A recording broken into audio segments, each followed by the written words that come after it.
I'm not generalising about the trans community, but a considerable slice of the radical wing of trans activism has been growing increasingly vocal, hate-filled and violent for quite some time. Both their rhetoric and actions have become increasingly belligerent. And this disturbing trend has been on the rise since 2017, when two burly men in wigs punched and beat a frail 60-year-old woman to the floor at Speaker's Corner in London. And the violence and fury of the movement is still rising to a fever pitch, with disturbing scenes breaking out in Canada, New Zealand and California, all in the last week alone. Fuck you! Fuck you! Fuck you! Fuck you! Fuck you! Fuck you! Fuck you! Hey! Get your fucking ass up there!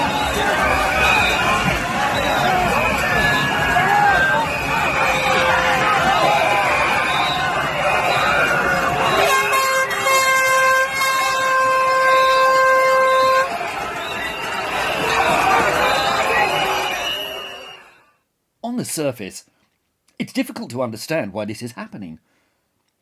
Wider society is bent over backwards to pander to and to accommodate the trans lobby, despite the minuscule numbers of people involved. Trans athletes have been given preferential treatment. Trans people have been handed the prize at beauty pageants and given the gong for Woman of the Year on numerous occasions. They've been handed lucrative advertising contracts, prominent television roles. They're made the centre of attention at ice skating pageants. Politicians and media fall over themselves to endorse them at every opportunity. Their flag has become a ubiquitous adornment in the most unusual locations. Their agenda is endlessly trumpeted as the cause célèbre of the day. Yet for some reason, that's just not enough. The radical wing of the trans movement still bristles with venom and violent intent. They pour scorn and vitriol on their opponents at every opportunity. And their continual threats of violence are now being acted on with increasing regularity. It's a worrying trend. And the pattern is certainly escalating. And you have to wonder why. After all, if they presented a reasonable front, it would be far more effective PR. It would bring converts to their cause, while their current activism is simply driving support away. It's creating opposition, rousing animosity where none existed before. They seem determined to stoke a culture war that they had already won. The movement has proven itself not just unpleasant, arrogant and objectionable, but deeply stupid. They've been emboldened by the supine cowardice of wider society, but the real reason for all their spite and aggression can be found in the pathology of the left. No movement has a history of hate and violence like the radical left. Mountains of evidence can be found for that in all my films, and in my books too. This is never a movement that's favoured reasoned debate. It's always exhibited a preference for screaming slogans in the street, for whipping up hate and confrontation, and for acting on that in a climate of emotively driven fury.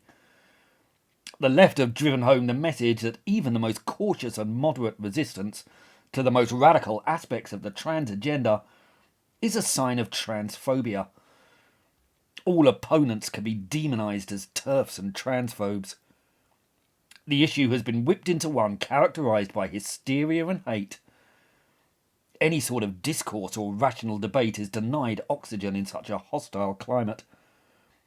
Only irrational wails of trans genocide are permitted. The movement have been encouraged to feel that they are persecuted and powerless, and after being suitably whipped up, they are unleashed, full of hate, anger, resentment, and furious intolerance for any opposition. It would have been oh so easy for the trans movement to recognise the huge strides they have made, to act with gratitude towards their good fortune, and to make reasonable appeals for further consideration. But this has never been the way of left-wing activists.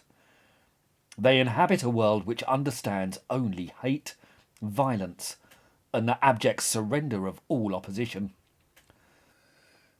Given such a climate, a genuine travesty was perhaps inevitable.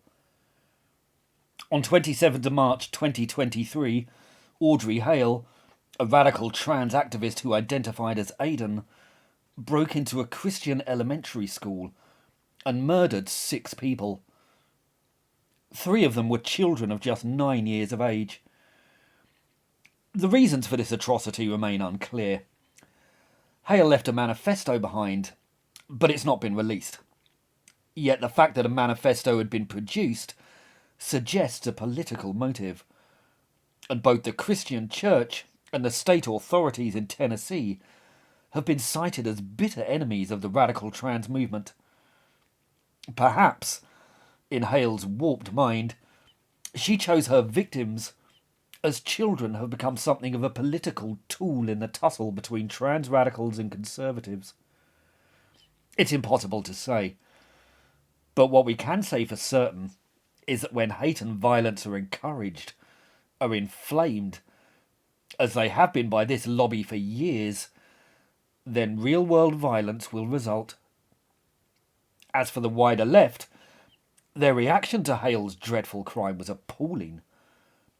They spent most of their time focusing on the killer, ensuring that Hale wasn't misgendered, or that the trans community didn't feel threatened. Some even gloated about the crime. But in an atmosphere like this, one fears that more crimes, more acts of violence, are inevitable. If you want to support this channel, please like, subscribe, and think about picking up my books. They're called The Tyranny of the Left, and they go into topics like this in much greater detail. They're available on the links below. Please do feel free to pick them up and let me know what you think. Thank you.